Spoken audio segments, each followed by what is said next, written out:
Hi hello good morning. ಇವತ್ತು ಆಶ್ಚರ್ಯ, ನನಗೆ ಆಶ್ಚರ್ಯ ಆಗ್ತೈತೆ. ಬೆಳಗ್ಗೆನೇ ಬ್ಲಾಗ್ ಮಾಡ್ತಿದ್ದೀನಿ ಅಂತ 6 ಗಂಟೆಗೆ ಎದ್ದಿದ್ದೀನಿ. 6 ಗಂಟೆ ಎದ್ದು ಪಾಪುನೂ ಎದ್ಬಿಟ್ಟಿದ್ದಾನೆ. 6 ಗಂಟೆಗೆ ಎದ್ದು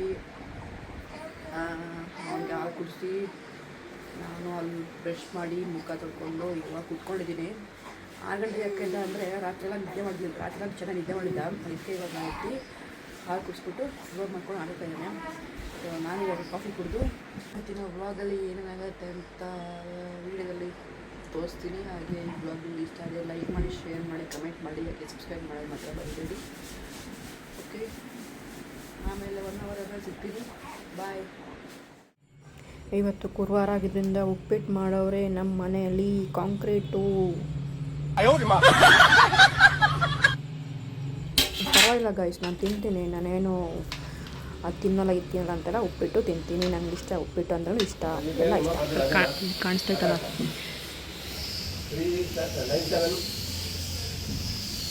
ಎಲೆಗಳು, ಅದು ಶೀತಕ್ಕೆ ಸಣ್ಣ ಮಕ್ಕಳಿಗೆಲ್ಲ ಕೊಡ್ತಾರೆ. ಅದರಲ್ಲಿ ಕಫ ಎಲ್ಲ ಕಮ್ಮಿ ಆಗುತ್ತೆ. ಇಲ್ಲೆಲ್ಲ ಕಾಣಿಸ್ತೈತಲ್ಲ ಸೊಪ್ಪು, ಹುಲ್ಲಲ್ಲ ಸೊಪ್ಪು. ಅಲ್ಲಿ ಅಲ್ಲಿ ಅಲ್ಲಿ ಇದೆಲ್ಲ ಅದೇ ಇರೋದು.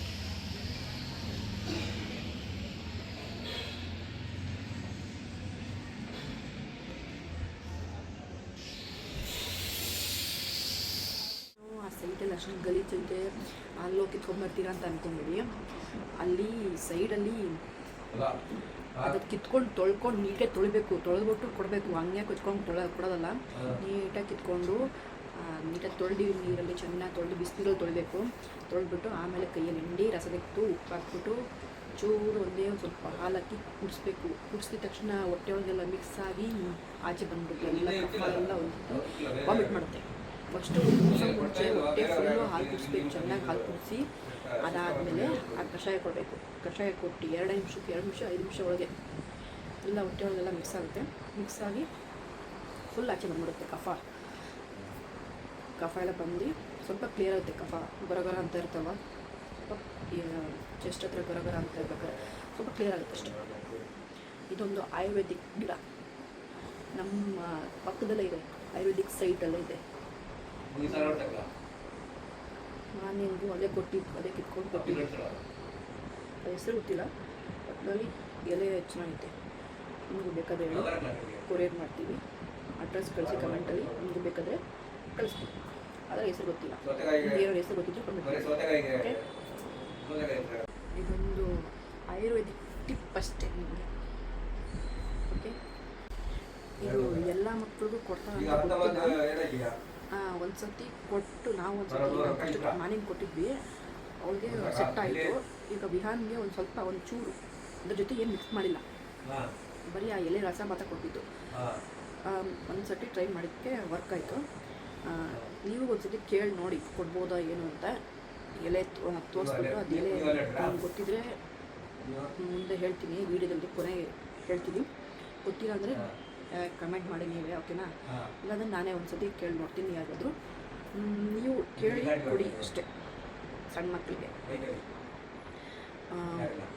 ಒಂದು 5 ತಿಂಗಳು ಮಗು 5 ತಿಂಗಳು ಒಳಗಡೆ ಇರೋ ಮಗು ಎಷ್ಟು ಕೊಡ್ಬೋದೇನೋ ಗೊತ್ತಿಲ್ಲ. ಒಟ್ಟಿನಲ್ಲಿ 1 ವರ್ಷದ ಮಗು ಕೊಡ್ಬೋದೇನೋ ಗೊತ್ತಿಲ್ಲ. ಒಟ್ಟಿನಲ್ಲಿ ಕೇಳಿಬಿಟ್ಟು ನೋಡಿ ಕೊಡಿ ಅಷ್ಟೇ. ಓಕೆನಾ? ನಾನು ಹೇಳಿದಂಥ ಕೊಡೋಕೆ ಹೋಗಬೇಡಿ. ಆಮೇಲೆ ಹಾಕ್ಬೇಕು. ಆಮೇಲೆ ನಾನೇ ಕೇಳ್ಬಿಟ್ಟು ಕೊಟ್ಟಿರೋದು. ಆಮೇಲೆ ನಾನು ಹೇಳಿದಂಥ, ನಾನೇನು ಡಾಕ್ಟ್ರ್ ಅಲ್ಲ, ನಾನು ಹೇಳಿದಂಥ ಕೊಡೋಕೆ ಹೋಗ್ಬಿಡಿ.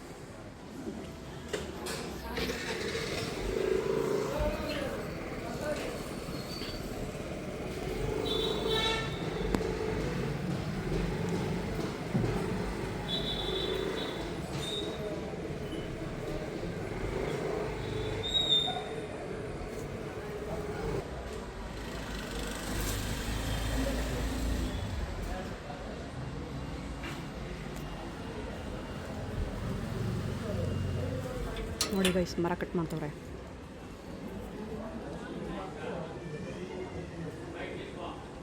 ನೋಡಿ ಗೈಸ್, ಈ ಮರ ಇದ್ದರೆ ಏನು ಪ್ರಾಬ್ಲಮ್ ಇವ್ರಿಗೆ?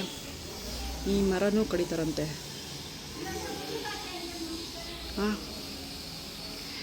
ಒಳ್ಳೆ ಗಾಳಿ ಬರೋ ಮರಗಳನ್ನೆಲ್ಲ ಕಡಿತಾ ಇದ್ರೆ ಭೂಮಿ ಮೇಲೆ ಮರಗಳು ಇದ್ದಂಗೆ ಆಗ್ಬಿಡ್ತವೆ.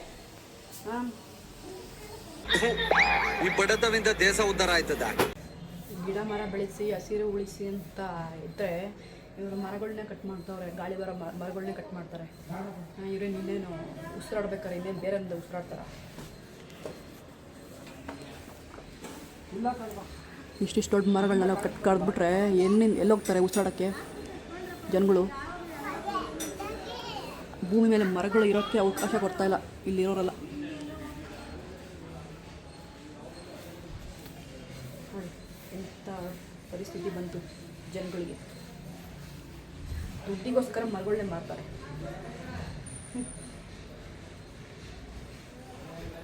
ಕಟ್ ಮಾಡಿಬಿಟ್ಟು ದುಡ್ಡು ಮಾಡ್ಕೊತಾರೆ. ಏನು ಹೇಳ್ಬೇಕು ಹೇಳಿ? ಇನ್ಮೇಲೆ ಈ ಮರಗಳು ನೋಡೋಕ್ಕೆ ನಮಗೆ ಅವಕಾಶ ಸಿಗುತ್ತೋ ಇಲ್ವೋ ಗೊತ್ತಿಲ್ಲ.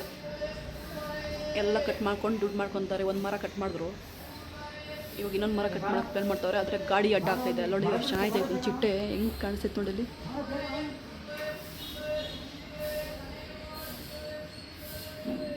ಝೂಮ್ ಮಾಡ್ತಾಯಿದ್ದೀನಿ.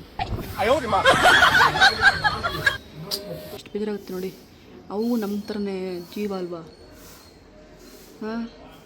ಅವುಗಳನ್ನೇ ಕಡ್ದು ಬಿಸಾಕ್ತಾಯಿದ್ರೆ ಯಾವುದರಿಂದ ಉಸಿರಾಡ್ತಾರೆ ಜನಗಳು? ಯಾವುದರಿಂದ ಉಸಿರಾಡ್ಬೇಕು ನಾವು? ಬರೀ ಗಾಡಿಗಳದ್ದು ವಾಸನೆ ಕುಡ್ಕೊಂಡು ಹೊಗೆ ಕುಡ್ಕೊಂಡು ಜೀವನ ಸಾಕ್ಬೇಕಷ್ಟೆ. ನಮಗೆ ಬೇಡ ಅಂದಮೇಲೆ ಪ್ರಾಣಿ ಪಕ್ಷಿಗಳಿಗೆ ಏನು ಮಾಡ್ತವೆ? ಹೇಳಿ ನೀವೇ. A few moments later. ನೋಡಿ ಮರ ಫುಲ್ ಅರ್ಧ ಭಾಗ ಕಟ್ ಮಾಡ್ಬಿಟ್ಟವ್ರು ಮರನ. ನೋಡಿ ಎಷ್ಟು ಚೆನ್ನಾಗಿತ್ತು. ಜಸ್ಟ್ ಇವಾಗ ಫ್ರೆಶ್ ಆಗಿ ಸ್ನಾನ ಮಾಡ್ಕೊಂಡು ನೀಟಾಗಿ ಮತ್ತು ಗುರುವಾರ ಸ್ನಾನ ಮಾಡ್ಕೊಂಡು ಇವಾಗ ಸ್ವಲ್ಪ ಮೇಕಪ್ ಮಾಡೋಕ್ಕೆ ಪ್ರಾಡಕ್ಟ್ ಏನಿಲ್ಲ, ನಾನು ಒಂದೇ ಯೂಸ್ ಮಾಡಿದೆ.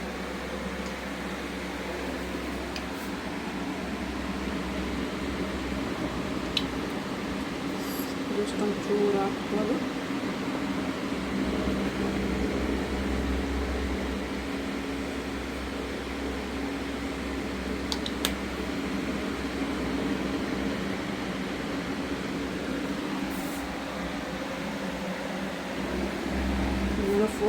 ಫೋನ್ ಇಟ್ಕೊಂಡು ತೋರಿಸ್ತಾ ಇದ್ದೀನಿ ನನ್ನ ಸಿಂಪಲ್ ಮೇಕಪ್ ಏನಂತ. ಫೋನ್ ಇಲ್ಲ ಅಂದರೆ 2 ಕೈಲಿ ಹಾಕೊಂಡು ಇಷ್ಟ ಆಗಿ ಮುಖನ ಅಷ್ಟೇ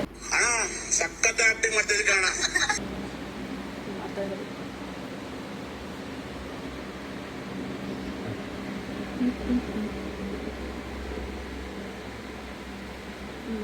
ಮುಗೀತು. ಒಡ್ರಿಗೆ ಹಾಕೋಲ್ಲ, ಮನ್ಸಿದ್ರೆ ಮಾತ್ರ ಮಳೆ ಬೋಡಾಕ್ತೀನಿ ಅಷ್ಟೇ, ಕೈ ಬೋಡ. ಇದು ಹಾಕೊಂಡ್ರೆ ಸೊಕ್ಕೆ ನಂಬಿಕೆ ಇರುತ್ತೆ. ಇಲ್ಲೆಲ್ಲ ನನ್ನ ಸೊಕ್ಕೆ ಕೂತ್ಕೊಂಡಿರ್ತೀವಿ ಹಾಕೊಂಡ ಅಷ್ಟೇ.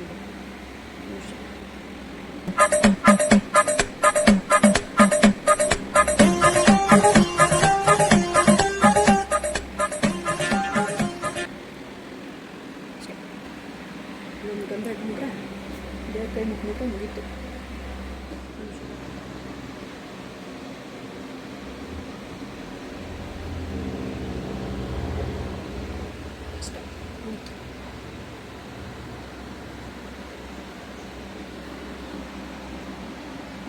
ತಲೆ ಮುಗಿಸ್ಕೊಬೇಕು. ಆಮೇಲೆ ಬೋನ್ ಮುಗಿಸ್ಕೊಂಬಿಟ್ಟೆ.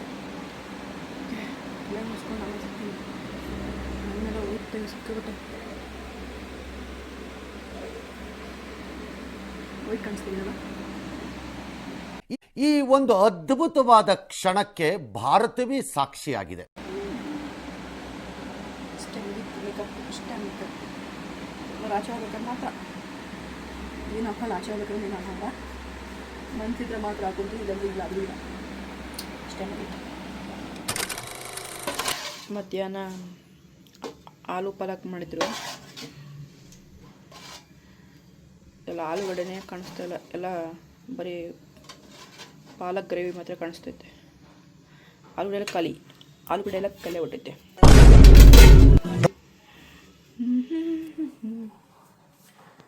ಸೊ ಇವಾಗ ಎದ್ದೆ. ಸಿಕ್ಕಾಪಟ್ಟೆ ಕಣ್ಣು ನೋವ್ತೈತೆ, ತಲೆ ನೋವ್ತೈತೆ. ಏನೋ ಗೊತ್ತಿಲ್ಲ. ನಿದ್ದೆ ಮಾಡೋಕ್ಕೆ ಹೋದರೆ ಕಣ್ಣು ಮುಚ್ಚೋದು ನಿದ್ದೆನೇ ಬರ್ತಾಯಿಲ್ಲ. ಏನಾಗುತ್ತಿಲ್ಲ ನಿದ್ದೆಗೆ ನನಗೆ ನಿದ್ದೆ ಬೇಕು, ಅದು ನಿದ್ದೆಗೆ ನಾನು ಬೇಡವೇನೋ ಅಷ್ಟು ಇದಾಗ್ಬಿಟ್ಟೈತೆ. ಡಿಪ್ರೆಷನ್. ಅದಕ್ಕೆ ಕಾಫಿ ಮಾಡ್ಕೊಂಡು ಕುಡಿಯೋಣ ಅಂತ ಬಂದೆ. ಇವಾಗ ಎದ್ದೆ ಎಷ್ಟು ಟೈಮ್ ಗೊತ್ತಾ, 6 ಗಂಟೆ ಆಯ್ತು ಅನ್ಸುತ್ತೆ. ಕಣ್ಣು ಮುಚ್ಚಿದ್ರು ನಿದ್ದೆನೇ ಬರ್ತಲ್ಲ. ಫಸ್ಟೆಲ್ಲ ಎಷ್ಟು ಮುಚ್ಚಿದ ತಕ್ಷಣ ಕಣ್ಣು ಎಳಿತಾಯಿತ್ತು ನಿದ್ದೆಗೆ, ಅಷ್ಟು ನಿದ್ದೆ ಬರ್ತಾಯಿತ್ತು. ಏನಾಗುತ್ತಿಲ್ಲ, ನಿನ್ನೆಯಿಂದ ಕಣ್ಣು ಮುಚ್ಚಿದ್ರೆ ಸಾಕು ನಿದ್ದೆನೇ ಇಲ್ಲ. ಹಿಂಗೆ ಕಣ್ಣೇ ಬಿಚ್ಕೊಂಡಿರ್ಬೇಕಷ್ಟು ಹಿಂಗೆ. ಇಲ್ಲೊಂದು ಸಮಸ್ಯೆ ಖಂಡಿತ ಇದೆ. ಒಂದು ಸ್ವಲ್ಪ ಕಾಫಿ ಮಾಡ್ಕೊಂಡು ಎದ್ಬಿಟ್ಟು ಕುಡಿಯೋಣ ಆಯ್ತಾನ ಅಂದ್ರೆ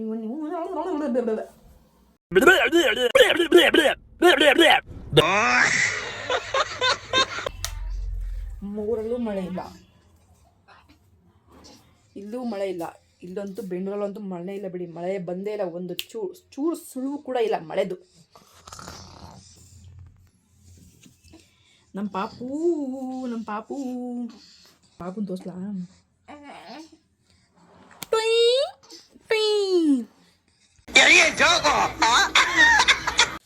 ಫೇಸ್ಗೆ ಐಸ್ ಕ್ಯೂಬ್ ಹಾಕೊಂಡು ರಬ್ ಮಾಡ್ಕೊತಾ ಇದ್ದೀನಿ. ಸ್ವಲ್ಪ ಕಣ್ಣು ಹತ್ರ ಎಲ್ಲ ಚೂರು ಬ್ಲ್ಯಾಕ್ ಆಗಿತ್ತಲ್ಲ, ಅದಕ್ಕೆ ಹಾಕೊಂಡು ಉಜ್ತಾ ಇದ್ದೀನಿ. ಈ ವಿಡಿಯೋ ನಮಗೆ ಇಷ್ಟ ಆಗಿದೆ ಲೈಕ್ ಮಾಡಿ, ಶೇರ್ ಮಾಡಿ, ಕಮೆಂಟ್ ಮಾಡಿ, ಸಬ್ಸ್ಕ್ರೈಬ್ ಮಾಡೋದು ಮತ್ತೆ ಮರಿಬೇಡಿ.